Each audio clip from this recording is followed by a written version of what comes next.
Hello, everyone. Welcome to the Zoomer Film Critics podcast. We are recording our second episode. Today, we're going to do a little quick discussion on Once Upon a Time in Hollywood's upcoming sequel, and then we are going to dive deep into Tarantino's actual filmography. I think it's good that we start off with our initial thoughts on a David Fincher directed Once Upon a Time in Hollywood sequel. I think the first thing I thought was, is the tone going to be the same? When I think of like the tone of both those directors, it's like polar opposite. Gone Girl was a very smash hit that a lot of people saw. And that was back when there was no straight, like you had to go to the theater to see it. So what do you guys think? Like, how do you think he's going to take that approach? And I'm also thinking about how Tarantino has never released something on streaming. So this would be like his first time release of something not in the theaters, if that's the way they're going to go with it. So it's just, I had a lot of questions about the whole ordeal. I can't imagine it wouldn't have a theatrical release. So would it be on Netflix and in theaters? It's probably just going to go straight to Netflix. I thought, because this came out on April 1st. I thought it was April Fool's. I texted you, Tom. I was like, there's no way. I think that was purposeful. That was probably a marketing move. I had to wait till the next day to get like complete confirmation. Brad Pitt's going to reclaim his role as Cliff Booth. And it is the script of The Movie Critic, which Tarantino wrote, and he wants to only make 10 films, so this is why he's not directing this one. And to get to your point of David Fincher, I think Gone Girl is definitely the last like real Fincher movie that we've gotten. I agree. I love that movie. What has it been after that? The Killer came out a couple years ago. Mank before The Killer, I think. He did Mindhunter for a few years. That was like 2 seasons. Yeah, he didn't really That's kind of it. He didn't direct a movie. He produced all these shows. He produced He's been doing House a lot. of He's Cards. been doing a lot of TV. He produced Love, Death, and Robots and Mindhunter. So he got into producing TV. And I guess he's at the point now where his filmography is really not complete, but Tarantino even says like the reason why he wants to do 10 movies is because he says directing is a young man's game. So maybe there's two different types of thought. People like Martin Scorsese, I wouldn't say he's making his best films right now, but I feel like he's making films that he could only make at this age. Like The Irishman would not be like, think what you want about that movie. I know you hate it, but think what you want about that movie. He would not have that same perspective when he was like in his prime, I guess, you know what I mean? Therefore, I don't think like, because I think the last scene of The Irishman is wonderful. I don't think that scene would be as impactful if he made it when he was in his 30s. Whereas I think like Francis Ford Coppola, who made Megalopolis, that kind of felt like, the ramblings of a madman. Tarantino actually name dropped David Fincher a little less than a year ago when somebody asked him like what was harder, like writing or directing. And he said he named David Fincher. He goes, David Fincher is an example of a great director that doesn't have a script. And he goes, it's really hard for everybody to start from scratch. Like not everybody's Paul Thomas Anderson, not everybody is Quentin Tarantino. Not everybody's a writer-director that writes a script and directs it. And so I find it interesting now that they're collaborating. Maybe that was what he needed to hear, And these are two guys that are very, very accomplished, right? Like mainstream, names film buff or not, right? You've at least seen Fight Club. You've seen Girl with the Dragon Tattoo. Great film, or any other stuff David Fincher's done, some of his shows, likewise with Tarantino's. So what do you guys think about them collaborating when it's like maybe this is a match made in heaven? Maybe just Fincher's needed a script like Tarantino's got. Maybe Tarantino needs the eye that Fincher has. Because I put in my notes too that like Tarantino's writing and his directing, they have their own flair, but they never feel forced. It's a rare combination where he's got like, I guess, but he's made a brand of himself. But for example, when the violence happened at the end of Once Upon a Time in Hollywood, it didn't feel shoehorned. It felt natural. For like, this would happen in the story, And that's the latest project he did from a director that always has blood hit the wall at some point, right? So what do you guys think of that? I'm super excited for it. Mm-hmm. And I think it's just kind of ironic that what you said, like Hollywood legends, Tarantino writing, David Fincher directing, Brad Pitt starring, and it's going straight to Netflix. I think that's absolutely ironic and pretty pathetic too. But so I pray it gets a theatrical release. But I'm super curious to see how it plays out though, because I feel like David Fincher, he's like Tarantino as a director is like a maximalist for sure. David Fincher is closer to a minimalist. At least definitely closer than Tarantino is. So I'm very excited to see how the writing style matches with Fincher's directing style. I think it's gonna be great, honestly. But Yeah. it's gonna be crazy. The last time Tarantino collabed was with Robert Rodriguez with Grindhouse, but he pretty much just directed Death Proof himself. The last two movies that he wrote, someone else directed, True Romance, Natural Born Killers. And Natural Born Killers is the last one. Oliver Stone directed it, completely changed the entire script, and Quentin Tarantino said he's never even seen the whole movie. I'm wondering, does David Fincher have any green light to change any of the script at all? Or does he have to just adapt it straight off what Tarantino wrote? I think he has to. Just logistically, I think he has to. Yeah. I think he just has to. I'm sure there's nothing like more annoying than like a clingy writer. Yeah. You know what I mean? Like, where it's like it has to be exactly how I. Yeah. That doesn't sound like a healthy relationship. Yeah, and I'm pretty sure, other than writing it, I mean, like, I'm sure Tarantino's gonna have like a hands-off approach. I don't know though, but it's just like I just feel like that's just how it's gonna have to work out. Otherwise, he should just direct the movie. You know what I mean? And Why do you think he didn't? He wants to stick to his 10 film limit, his Yeah. self-imposed 10 film limit. All right, so why wasn't this his 10th film?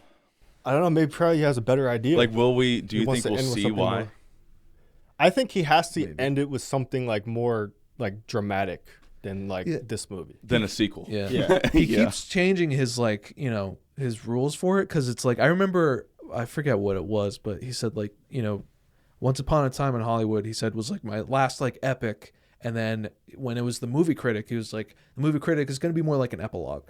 But now, The Movie Critic turned into the Cliff Booth script. So I don't know what his next movie is. Yeah, is gonna it the be. same script? Do we know? From what I understand, it was initially The Movie Critic, and Cliff Booth was like appearing in that sporadically, and then eventually he was just like, I'm just writing this Cliff Booth movie now, Right. and so He's probably just having so much fun with that character. exactly, and it's a fun character. I don't And that blame comes him. across in Yeah, Once Upon a Time.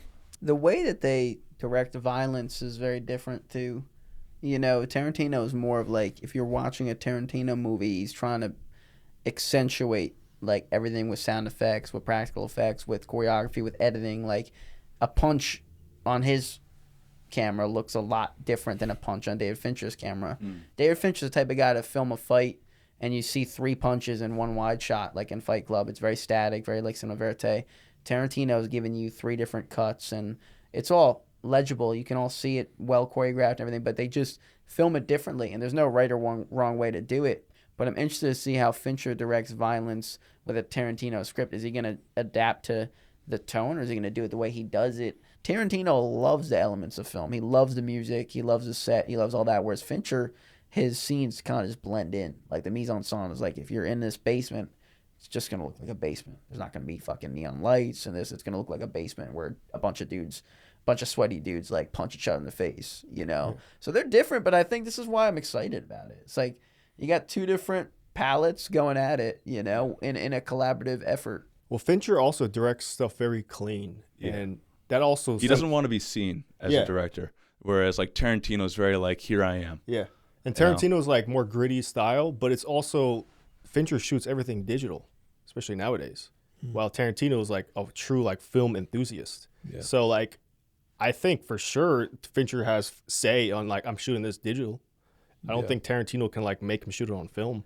I also wonder how the performance is going to change, because again, the style of their direction for actors is completely different.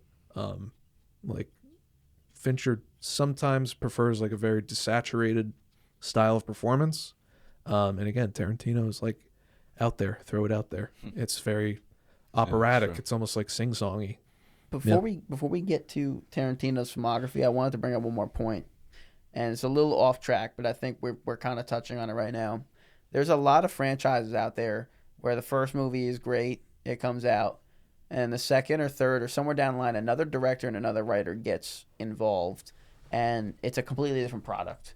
But it also says Mission Impossible. It also says Fast and Furious. It also says blank, right? So are we interested in seeing, right, something that's a Once Upon a Time in Hollywood sequel? Wouldn't that be awesome if they just kept doing that? This Cliff Booth with these other like All the directors? Yeah. Like these auteurs, yeah. Well, Brad Pitt hasn't really aged in like 30 years, so they might be able to do these. This is the one to do it with. Yeah. Yeah. I love this character. Has he ever done a sequel? Ocean's 12. Oh yeah, the Ocean's Yeah, yeah. movies. Yeah, and Okay. 13. Yep. Wow, Aside from that, I have a little Seriously. trivia for you guys. Everybody gets one guess. Top 5 highest grossing Tarantino films. Would you be interested in doing that? Yeah. Yeah, let's do it right now. absolutely. Okay, because I Googled it and it was really surprising. The to me. highest grossing one. Let's go bottom to top. Kill Bill Volume 1 and 2 are separate, right? Yep. Okay. So number 5 with $176 million. What movie made that money? Everybody gets one guess. Because he's only got 10 movies, so it's going to be a lot easier. I might even. Can we start with number 1? You want to start I'm with pretty confident as to well, what can we number- just guess and number you one tell us where we are? Number 1 with you're not. $449 million. What movie made $449 million? Yeah, just tell us if it's in the top. Yeah. Just tell us. Yeah, we'll say. Let's say it and you yeah. tell us if it's what number it is. Yeah. Number 1. I think We number, don't like the structure that you set up. Yeah, All right, I think what's Django's his number high- one. I think Django's number 1 as well. Django's number 1. Kill Bill 2. Kill Bill 2. It's Django Unchained. Fuck. Django's a movie that like people just want to see. Yeah. like you know what I mean. I will say Django Unchained is the best, to this day, the best theater experience I have ever had. Number 2 with $377 million. Once Upon a Time in Hollywood. I'm gonna guess the same thing. See, I was stuck behind Once Upon a Time in Hollywood and Kill Bill 2 for number 1. And you guys are kind of... I'll stick with it. I'll stick with Kill Bill Volume 2. Kill Bill, it's Once Upon a Time. Yeah, Yeah, there we go. See, Tom, we're on the same See, wavelength. now what's going to happen now is I'm going to stick with it the rest of the way, and it's not going to be on the board. I'm It's gonna be number 6. going to be so stubborn about this. Number 3, $316 million. Inglourious Basterds. Okay, you see, I'm gonna go for. I'm gonna say Pulp Fiction. I'm going to go Inglourious Basterds. That sounds... Inglourious Basterds. It is? Okay. I'm starting to think, yeah, so Brad Pitt was in Fight Club. He was in Inglourious Basterds. He was in Once Upon a Time. I'm just thinking about what Fincher and Tarantino stuff. So, yeah, that it clears it. Right? He's got okay. Yeah, so he's been in 3 movies total with them. All right, number 4, $212 million. Kill Bill Volume 2. Kill Bill Volume 2. Yeah. 212 million. Hateful Eight. I'm gonna guess Kill Bill 1. It's Pulp Fiction. Ooh. Damn God, it! I you was gotta one be off. kidding. I was Damn. one How much off. was that? $212 million. Wow. Damn, for 94. That's a Yeah, lot. that's Damn. insane. That movie won the Palme d'Or, right? Yeah. How do you Yeah. pronounce it? Okay, Yeah, it the won Palme Palme d'Or. d'Or and it won an Oscar. But when it came out, I think Pulp Fiction's one of the first classics. It's kind of like The Godfather in a way. When it came out, people knew that like this is a smash hit, and you're gonna say you saw Pulp Fiction in theaters. You know, not a lot of classics or a lot of masterpieces. When they come out, it was almost ahead of its time, and then they become a cult favorite. I think The Shining was like that. Jack Nicholson got no awards. That's a classic looking back, but when it came out, it was kind of hush hush apparently. But I think Pulp Fiction is one of those that It's one of those where like the hype was like... the hype was still Yeah, it actually... yeah. Yeah. Number 5 at $176 million. I'm sticking with Hateful Eight. Hateful Eight. I'm gonna do Kill Bill 1. Kill Bill 1. Kill Bill Volume 2. It's Kill Bill You got... Volume 1. You know what's crazy? You know what's wild? Number 6 is Kill Bill Volume 2. So Alex got 3. You got 1. That's interesting. The sequel did worse. The- Why did well, I think it was... Because you gotta assume that not everybody loved it, I guess, even though it's guess. a great fucking movie. Tarantino filmography review. We're starting off with Reservoir Dogs. Amazing directorial debut. Man, Reservoir Dogs was actually the first Tarantino film I watched. And like I remember that completely like changed how I saw, not to sound pretentious, but like how I saw cinema. Reservoir Dogs was like the first time I felt like there was like some real attitude behind the filmmaker. And like it really showed on the screen. And like you could tell like it was made by someone who maybe wasn't the most popular in their class, and like, but it had like there was like a chip on its shoulder. It was really cool to see someone with like that kind of energy, because it's you can tell too, like, and this goes for every Tarantino film, but like he's like a nerd, he's a geek at heart. It was really interesting to see with Reservoir Dogs, like it felt like it was from like a seasoned like filmmaker, like they've been doing this, maybe they had like a couple films beforehand. I mean, he was a writer in Hollywood. I think there's some sort of Tarantino quote where it's like something that's better than film school or going to film school. It's like just making your first feature. I don't know if there's ever been a directorial debut so confident in itself before or since, to be honest with you. If you really look at a lot of people that, have a directorial debut, he directs actors really well for a guy that's really never done it before. And he's great with the camera. He's great with set design, everything. The reason that movie doesn't seem like it takes place in one location is because of the performances. You know how many movies we watch where it's in one warehouse, it's in one building, it's in one this, and it's like, I'm kind of getting tired of this landscape. You're getting tired of the landscape. You're getting tired of what's happening on the screen.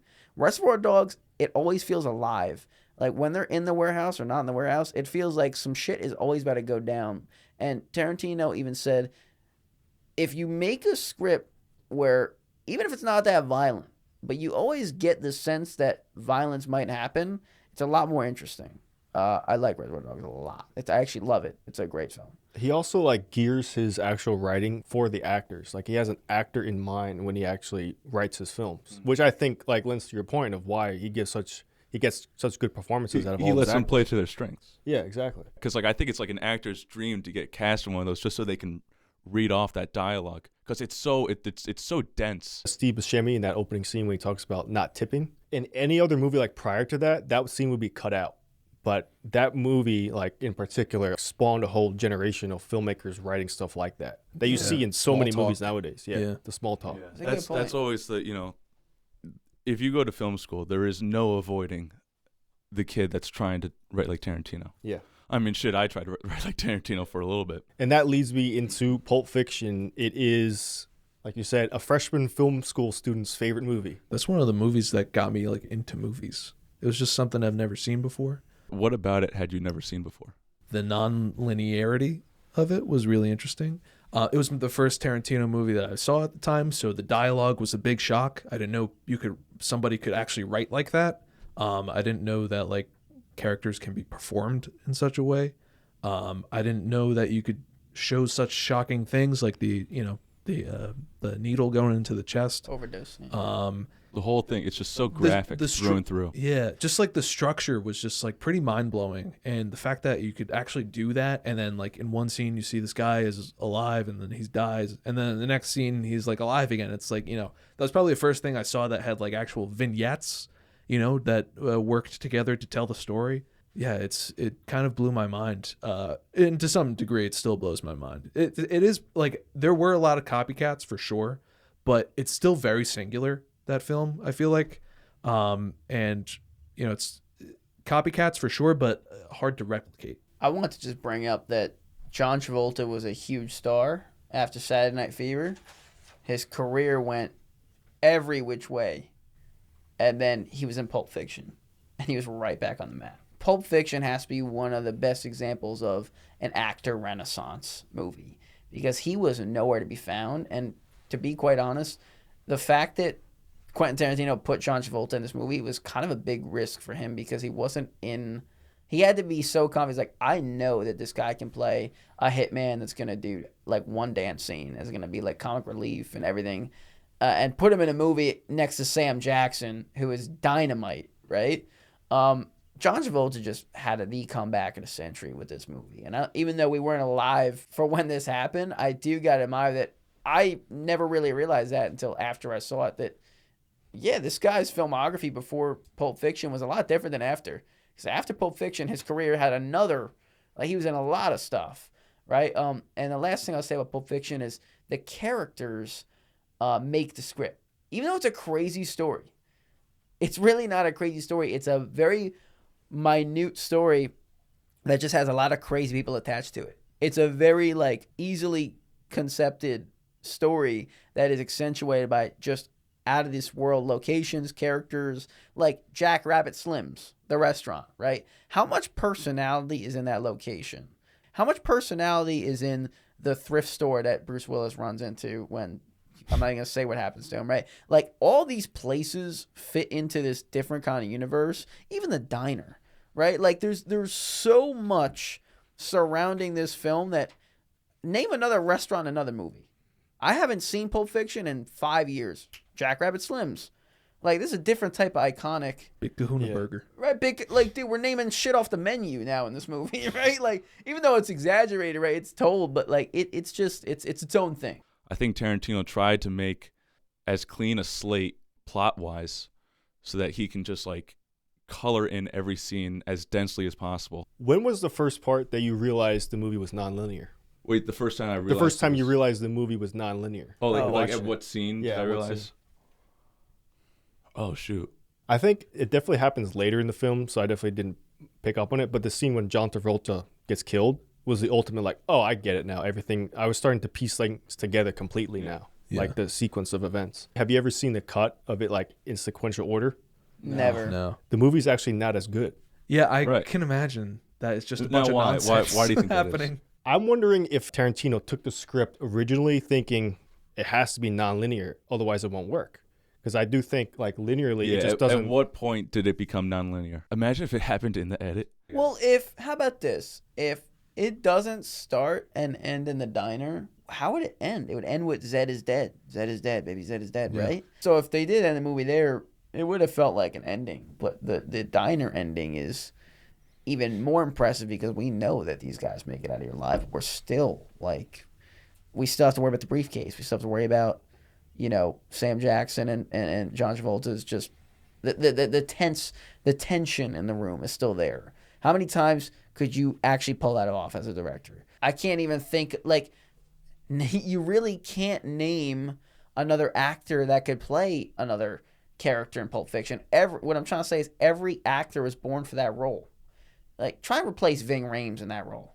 Try and replace Uma Thurman as Mia Wallace. Try and replace Sam Jackson and John Travolta. Sam as those Jackson two. Well, especially. Wasn't John Travolta, that role was supposed to be... He's supposed to be Mr. White, Michael Yeah. Madsen's character. They're brothers. Yeah, they're apparently.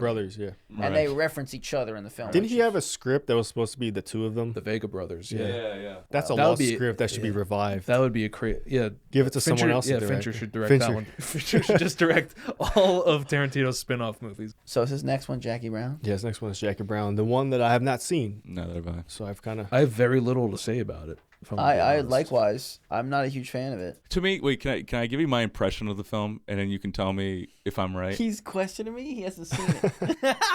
No, I'm asking you if my impression Okay. is somewhat accurate. Does this feel like it's Tarantino's most, like, restrained film? Like it like this is the one where, like, he kind of reeled stuff back a little bit in terms of, like, his, like, style. It's just a couple things. It's really like a love movie between two very unlikely lovers. There's a lot of great characters in this movie. It definitely drags. Robert De Niro is the best part of the film. He plays like a guy who just got out of prison and doesn't know how things work, like simple things work. Like That's he picks up a hilarious. telephone and like doesn't know how to like put it back down, and like That's they're like hilarious. people are walking him through. Like he's like, huh? Like the thing's ringing. They're like, yeah, pick it up, and he like picks it up and like, all right, now put it back down. Like after he talks, and he's like, he gets all tangled. It's just so dumb the way he does it. He takes a girl to the mall. I've seen this one, yeah. And it is the best sequence in the whole movie. Yeah. I will say that movie's just missing an active protagonist and an active antagonist. It's just a lot of nothing happens. But I'm gonna double down on what you said about Robert De Niro because I thought he was hilarious. He's also this like stoner too. It's like a very non-Robert De Niro character to play, but he plays it very well. Yeah, there is a sequence where they go to the mall and they replay the sequence from different perspectives. It's a really, really cool sequence. It kind of like is the movie to me. I wish there was more of that. Yeah, I mean that's really it. I thought the performances all around were really good. Again, Robert De Niro, Michael Keaton is in it, and he's great in it. Yeah, but I don't really have much to say about it. It's just kind of not that I dislike it. It's just kind of like it's kind of underwhelming, I guess. What's your Letterboxd rating so we have a reference? No less than 3.5 He's stars. about to say 2. no, I was gonna say 3. no Okay. less. Two? Than, Two would be I thought your egregious. mouth was in the shape of a 2. Kill Bill. What are our thoughts? I think what's the ultimate question is: do you prefer Volume 1 or Volume 2? Oh man, Definitely Volume 1. I'm with you for sure. I want Volume 1. I agree. So I was going to mention that cool. Tarantino said his favorite movie that he wished that he directed is Battle Royale, the Japanese film. Yeah. That Love movie came out in that 2000. movie. The I Kill love that Bill movie. references, like the fact that he just takes so many like Japanese references within that, you could definitely see the influence of Battle Royale within Kill Bill. That this is a movie that it's like complete homage. Like even the song Battle Without Honor Humanity, that was like a Japanese movie. Yeah, he just like utilized that song, and like that's the Kill Bill theme now. Yeah. That's wild. Also, I want to give a shout out to that anime scene, which was really cool. Unbelievable. So cool. That makes me want to see like a Tarantino animated film. One of the most high tempo movies he's directed. Like there's not a lot of filler, not a lot of like just lounging around doing whatever. It was like, this is a fucking action revenge movie with an absolutely badass female lead character and female antagonist up until volume 2. Kill Bill has the best action sequences of any Tarantino movie. Yeah, by far. I agree with that? No, I it's not even 100% close. agree. It's actually by a country mile. Like you could say Django Unchained, I guess. Yeah. But it's not even close. Kill Bill Volume 2 is a great film. I do think, and I love both movies, I do feel like they're both really incomplete. Like, you can't really throw on 2 without being like, all right, this is not its own thing. Obviously, it's like a half of a movie. One's the first half, one's the second half. I do want to see the cut where it's all one. Doesn't Tarantino consider it one movie? Yeah. Yeah. He does. It is one movie. It was just split because it was you can't put out a 4-hour movie. It does feel like a journey. You know, it feels like, God, she made it here and she's so close. Like, she has to get reborn again. She gets buried alive. Yeah, Comes Volume back. 2, like the thing I remember most is when she has to punch herself out of the box. That's Yeah. like the most memorable Yeah. sequence within Yeah. Volume 2 for me. Yeah, it was my most memorable sequence was actually the fight between Ellie Driver and her. Yeah. Is Daryl Hannah as Ellie Driver one of the most watchable characters that you've seen in recent like action movies? I mean, even her whistling through the hallway in the hospital, every time she plays a part, her screen presence is unreal. I mean, like just the whistling and the swagger, and like I was scared of her. Like how She's many, the one with the eye patch, right? Yeah, I was just about to bring up the eye patch. It's so funny. How many actresses could wear that shitty suit with an eye patch and carry a sword and actually fucking intimidate you? It's the confidence that goes into making a Tarantino film. That's what it is. Like, he only goes for home runs. Do you guys think there should be a volume 3? I don't think there needs to be because you already killed Bill. Just cast Maya Hawke as Uma Thurman's daughter. That'd be Yeah. tough. Someone else will direct it. I don't But know. well that Spike Lee. to that my worry would be that it would feel like a parody of itself.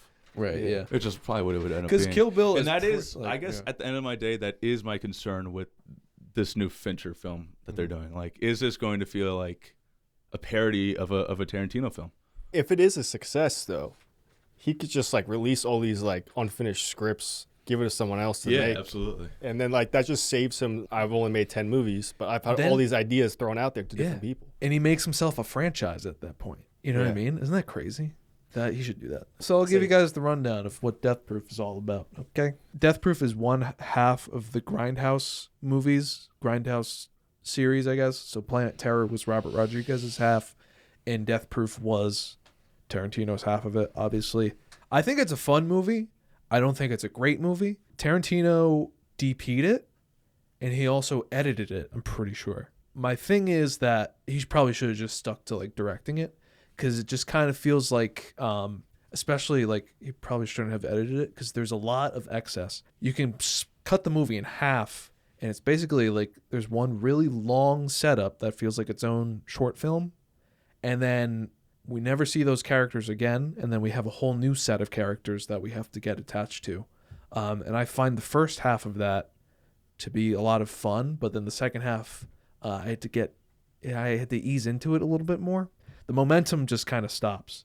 His next film, Inglourious Basterds. This has the best opening of any Tarantino film that he's made. One of the best opening scenes ever. Period. Yeah. Yeah. And one of the best villains of all time. I think Hans Landa. he probably tops my like villain list. I think Tarantino describes him as like a detective, even down to the big ass pipe. But like that whole opening scene is just like there's no better way to open a movie, but also just to intro a character.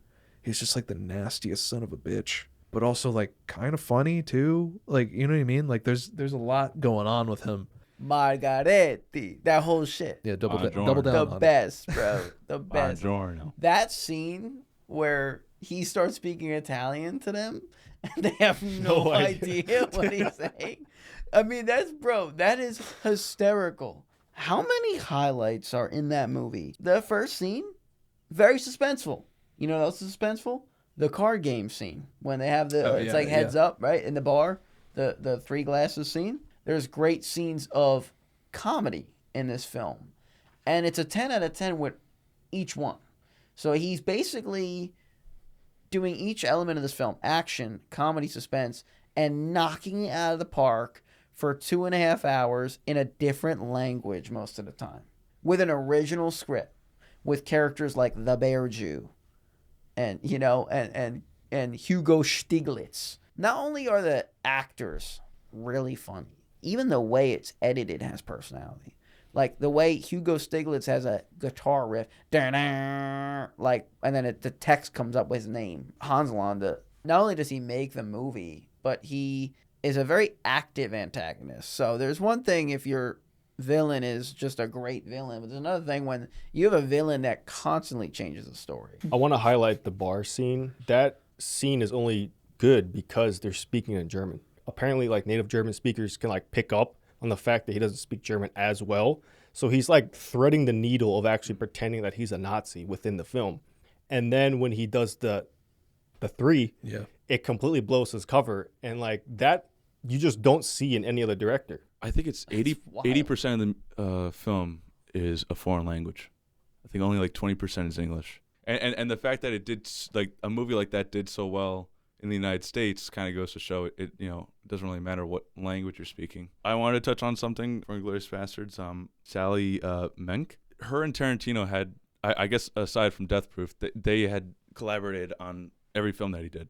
I'm sure you guys could agree, like, you're only as good a filmmaker as your editor. I think that's like, the film is made in the edit, and so to have someone by your side that you really trust is huge. And I think I guess the perfect example would be that first opening scene in terms of editing, just like how it's built up and just how they let certain lines breathe and how they didn't draw it out too long. So this was their last collaboration. She unfortunately passed away. He's had a different editor from that point on. I don't know about you guys, but I feel a difference. But like I feel like there's a split. It might be tone-wise. I think that like there might have been something to having a female's perspective in the edit room with someone like Tarantino, because his filmmaking style is so masculine that I think it was important to have someone in the edit room. I'm not sure if this is what the relationship was like, but I'd imagine if it was something like she was kind of like pulling him back a little bit from going full like foot fetish. Yeah, full foot fetish, or like to put it that way. Yeah, Inglourious Basterds is one of the best paced films that you can watch, and I definitely think like every scene just like ends at the perfect time. There's really no excess within his films. We get to this later, like you said, his other films after that. Hateful Eight, there's a lot of scenes that should have ended a little earlier. That definitely in Inglourious Basterds, they're just like pinpoint precision editing. Can we also talk about Brad Pitt's performance in this movie? Yeah. Lieutenant Aldo Rain. He's amazing. Lieutenant Aldo Rain. He's great. The one thing I always loved about that performance was it's such a small thing. It's that cut along his neck, and it reminds me of something like in Star Wars where like they gave like I forget the robot's name, but they gave him like C-3PO. Yeah, they gave him R2D2? like a different color arm. It's like like there's a story there. It's like having the eye patch in Kill Bill. Yeah, and like they don't let you in on it. I'm gonna go back to the novel reference. Like a novel, they leave a lot of stuff up to interpretation, and I think Quentin Tarantino understands that. Is Django next? Yeah, Django is. Wow. next. All right, so we got like 3 left. Sam Jackson and Leonardo DiCaprio are the smartest 2 people in the room. The second smartest are our protagonists, right? So once they meet up, it's just chess. So Django Unchained is, in short terms, an intelligent action movie because it knows the audience isn't dumb. It knows the characters aren't dumb. So it's like, let's put a bunch of smart hitmen in a room with a bunch of smart villains and see who comes out alive. Christoph Waltz is in 2 Tarantino movies back to back, wins an Oscar for both of them, and they're completely different performances, and that's incredible. Was Leo nominated that year He as well? was. He I didn't think win. Leo should have won over Christoph Waltz. I be wanted to honest. mention that this is Leo's best performance. I don't know if that's a hot take or not, but I think this is Leo's. It's either best this or performance. Wolf of Wall Street. In my I would opinion. say this, because this is a side of Leo we haven't seen. So I have 2 things to say. I think the clan scene is hilarious, first and foremost. Jonah Hill. Jonah Hill's cameo in that is absolutely Yeah. insane. I put that. I have a bit of a hot take about this movie. It's not my favorite Tarantino movie. I think it's great. I think when they get to Candyland, it's amazing. But I think everything before that is not as memorable, to be honest with you. The beginning of the movie has a lot of setup with the character relationship between Yeah. Christoph Waltz and Jamie Foxx. You don't really get like the actual mission of the movie until like half an hour in. Right. So I do see what you mean. But once they have that like direct structure, like once Leo steps into the movie's 5 stars. Again, once they get to Candyland, if they kept that energy like throughout the entire thing, like I think this Candyland stuff, 10 out of 10.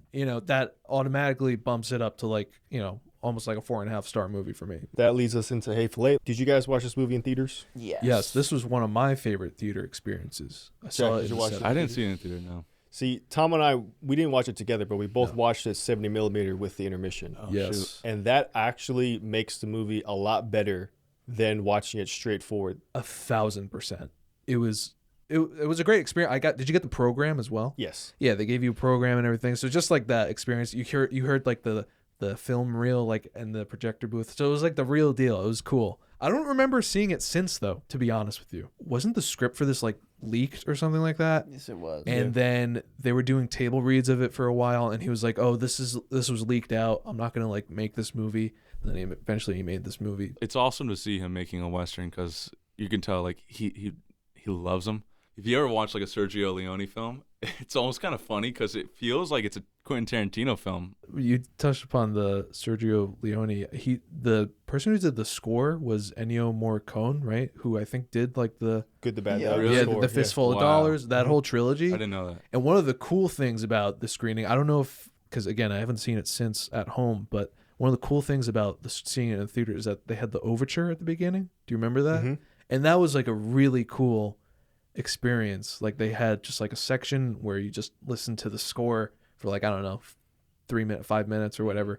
But it really brought you into the experience. And again, it felt almost like a play, because like it's kind of like, the lights are coming up or the lights are coming down and you hear the orchestra in the orchestra pit. It was a really excellent experience. I want to give a shout out to Tarantino basically reviving 70 millimeter. It's like a thing now that like they promote like Oppenheimer and now Sinners is Yeah. promoting the fact that they're a large format film. When you shoot on something that's on a larger surface area, there's like more depth to the image.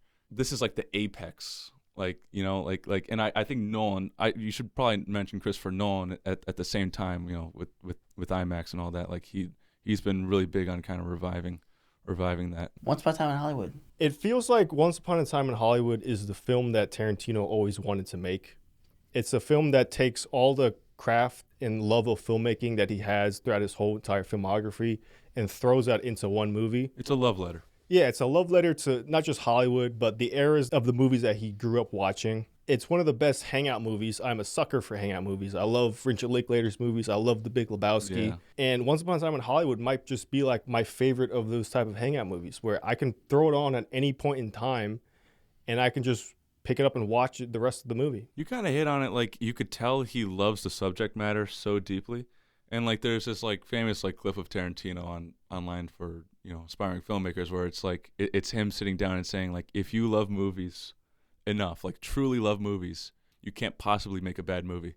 And I feel like that is very much so applied to this film. You can feel his love for the subject matter just oozing through every frame. I get frustrated with this thing that he does in the film, but I get that it's purposeful where it's like he'll be building a scene and then he'll cut it off before you get like the traditional Tarantino payoff. What I think is so genius about that scene is that Tarantino as a filmmaker can set up that much tension, but he doesn't release it.